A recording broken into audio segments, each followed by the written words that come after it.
ह्या मनीषा कायंदे सरड्यापेक्षा फास्ट रंग बदलला. अरे सरड्याला लाज वाटली. सरडा परवा सरड्यापेक्षा फास्ट रंग बदलला. संजय राठोडची केस, जयकुमार गोरेची केस, याच्या बाबतीत तोंड उघडता. त्या जयकुमार गोरेच्या केसच्या बाबतीत तोंड उघडत नाही. त्याचे एवढे फोटो, नागडे उघडे फोटो जे आले सभागृहात, त्याच्या बाबतीत कोण बोलत नाही. काय चाललंय? काय फक्त काय ठरवून करायचंय? अमयाचा किरीट सोमयाची बायको आत्महत्या करायला चालली होती. इथे व्हिडिओ दिला, त्याची चौकशी नाही होत आहे. याची व्हिडिओ दिला, त्याची चौकशी का नाही झाली? किरीट सोमयाचा दिला ना व्हिडिओ ना.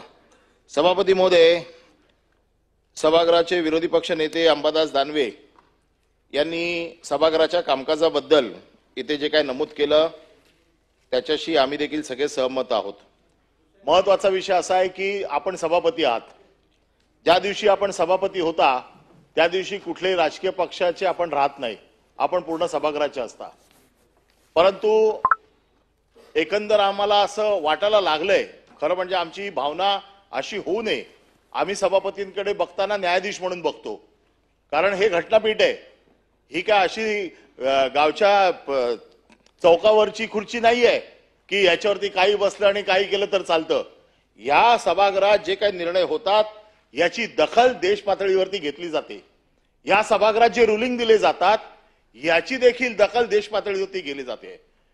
मी ज्या काही दिवसामध्ये जे काही रुलिंग्स बघतोय, या नियमबाह्य रुलिंग्स, केवळ तुमच्या रुलिंग्स हायकोर्टात चॅलेंज करता येत नाही. या एका शॅडो खाली किंवा एका अम्ब्रेला खाली हवा तशा रुलिंग दिल्या जात आहेत.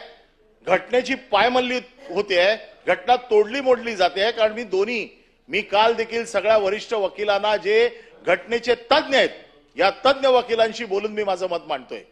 घटनेची आपण 2 दिवस आपल्या सभागृहात बैठक होणार आहे, त्या दिवशी मी सविस्तर बोलीन घटनेबद्दल की कशी घटनेची मोडतोड या सभागृहामध्ये होते. पण महत्वाचा विषय असा आहे की बिझनेस ऑफ द हाऊसचा एक आपल्याकडे प्रथा परंपरा आहे. आपल्याकडे जे काय बिझनेस येतो तो आपल्याकडे लेखी स्वरूपात येतो आणि बिझनेस खाली वर करायचा अधिकार हा तुम्हाला आहे, पण तो तुम्हाला करताना हाऊसचा कन्सेन्स घ्यावा लागतो. असं एकतर्फी करता येत नाही. हाऊसचा कन्सेन्स घ्यावा लागतो. संसदीय कार्यमंत्र्यांना विश्वासात घ्यावं लागतं. संसदीय कार्यमंत्री सभागृहात टेबल करतात, हाऊसचा कन्सेन्स घेतात आणि त्याच्यानंतर बिझनेसमध्ये खालीवर करायचा अधिकार हा आपला आहे. आम्ही त्या अधिकारात पण जात नाही. पण आजकाल काय चाललंय, पॉइंट ऑफ इन्फॉर्मेशन मध्ये विश्वासाचा ठराव येतो.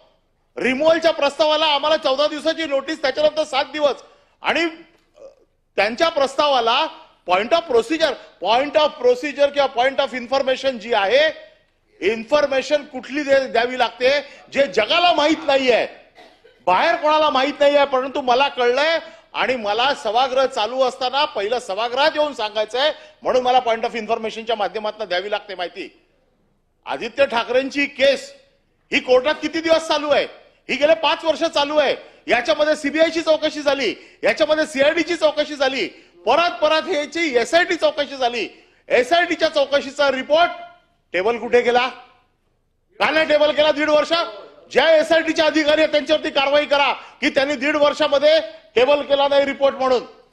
मग तुम्ही फक्त काय शिळ्या कडीला ऊत आणून तुमचे सगळे विषय बाजूला जावेत म्हणून हे आणता काय? औरंगजेबाची कबर काल राष्ट्रीय स्वयंसेवक संघाने पूर्ण चेपून टाकली. आज दुसरा विषय नाही. आदित्य ठाकरे ठीक आहे, आदित्य ठाकरेंची चौकशी करायला आमचं काहीच म्हणणं नाही आहे.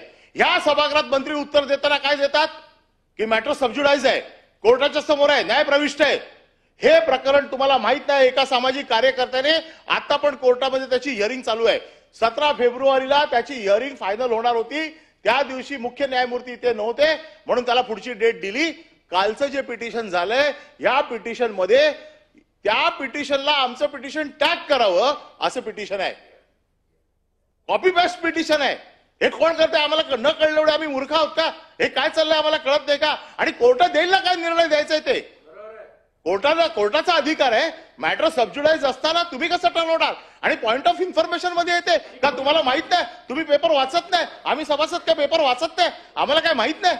पॉइंट ऑफ इन्फॉर्मेशन कुठला येतो? ज्यावेळेला सभागृहाला एखादी गोष्ट माहित नसते, बाहेर काहीतरी असं होतं की सभागृहाला सावध करणं गरजेचं असतं. सभापती महोदय, तुम्ही देखील या सगळ्या गोष्टी मान्य करताना हे सगळं नियमाप्रमाणे केलं पाहिजे असं आमचं म्हणणं आहे.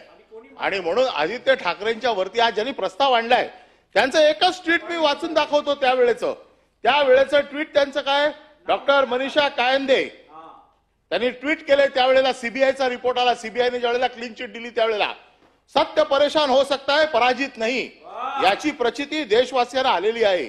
दिशा सालियनचा मृत्यू अपघाताने झाला असल्याची सीबीआयच्या अहवालात उघड झाले आहे. पण भाजप आणि राणे गँगने त्याचा बादरायण संबंध जोडून थैथयाट केला. आरोप करणाऱ्यांनी आता नाक घासून आदित्य ठाकरे यांची माफी मागावी. पुढे गेल्या त्या मनीषा कायंदे सरड्यापेक्षा फास्ट रंग बदलला. अरे सरड्याला लाज वाटली. सरड्यापेक्षा फास्ट रंग बदलला का? तर आता उपसभापतीच्या पोस्टवरती लक्ष आहे. आता आहे ना, सत्य का? नाकारलं का? नाही नाकारलं का? हे नाकारलं का? सांगा मला. हे ट्विट नाकारलं का? नाही, महिलांचा अपमान नाही. हे महिलांनी केलेलं आहे. हे आता त्यांचं उपसभापतीकडे लक्ष लागलंय, त्या खुर्चीकडे लक्ष लागलंय. वरिष्ठांना खुश करण्यासाठी अशा प्रकारचे आरोप करायचे. अरे सरडा पण लाजला. सरडा सकाळी माझ्या घरासमोर चालला होता, पळाला. सरडाला पण शरम वाटते. काय चाललंय? काय चाललंय सभापती महोदय? मला परवानगी दिली आहे, मला संरक्षण द्या. हे काय चाललंय सभागृहामध्ये? कधी पण उठा, खाली बसवा ना, याला खाली बसवा. सभापती महोदय, माझं म्हणणं आहे आदित्य ठाकरेंचा आपल्याला वेळ दिली मी बोलायला, आपला बोलून झालेला आहे. मला वाटतं आपण आता एकच मिनिट समजतो. आदित्य ठाकरेंचा या केसशी संबंध असेल त्याची काळजी कोर्ट घेईल. एसआयटी रिपोर्ट सबमिट नाही केला, कारवाई करा. आणि दुसरी गोष्ट जी अंबादास दानवेंनी सांगितली, संजय राठोडची केस, जयकुमार गोरेची केस, याच्या बाबतीत तोंड उघडत ना. त्या जयकुमार गोरेच्या केसच्या बाबतीत तोंड उघडत नाही. त्याचे एवढे फोटो, नागडे उघडे फोटो जे आले सभागृहात, त्याच्या बाबतीत कोण बोलत नाही.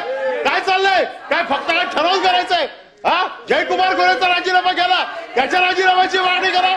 जयकुमार गोरेचा राजीनामा नाही मागत, संजय राठोडचा राजीनामा मागत नाही का? फक्त काय विरोधी पक्ष कमजोर आहे म्हणून त्याला कसाही दाबायचा आणि तुमचा सगळा अपयश कारभाराचं लपावं म्हणून तुम्ही करता.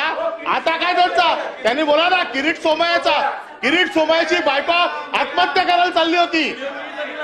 इथे व्हिडिओ दिला, त्याची चौकशी काय होत आहे? याची व्हिडिओ दिला, त्याची चौकशी का नाही झाली? किरीट सोमय्याचा दिला ना व्हिडिओ, त्याची चौकशी करा. शिक्षण मंत्री दादा भुसे साहेब बोला. चौकशी करता. सभापती महोदय, सन्माननीय ज्येष्ठ जागेवर बसा. आपण अभ्यासू आहात, आपण वकील आहात. बसा, आपण जागेवर बसा. शांतता ठेवा. आपण या ठिकाणी वक्तव्य करत राखा, जरा बसा. माननीय सभापती महोदयांच्या संदर्भामध्ये आपण या ठिकाणी त्यांना नियम कायदे त्यांनी शिकवायला घेतले सभापती महोदय. आणि एका महिलेच्या संदर्भामध्ये, एका महिला आमदार महोदयांच्या संदर्भामध्ये रंग बदलणे, ही टीका टिप्पणी करणं योग्य नाही. शांतता राखा. आपण सभापती महोदय, हा महिलांचा अपमान आहे. हा महिलांचा अपमान आहे सभापती महोदय. परब साहेब, मला वाटतं शिक्षण मंत्र्यांना मी बोलायला दिलेला आहे, त्यांचं बोलून झालेलं. आपण जरा जागेवर बसा. श्रीकांत भारतीय चित्राभाग, आपण जरा खाली बसा. दादा भुसे बोला. आपण दादा भुसे बोला. सभागृहाचे कामकाज 15 मिनिटांसाठी तहकूब करत आहे. राज्यासह गावखेड्यातील वेगवान घडामोडी पाहण्यासाठी आजच आमच्या जनविकास न्यूज चॅनलला लाईक, सबस्क्राईब करायला विसरू नका.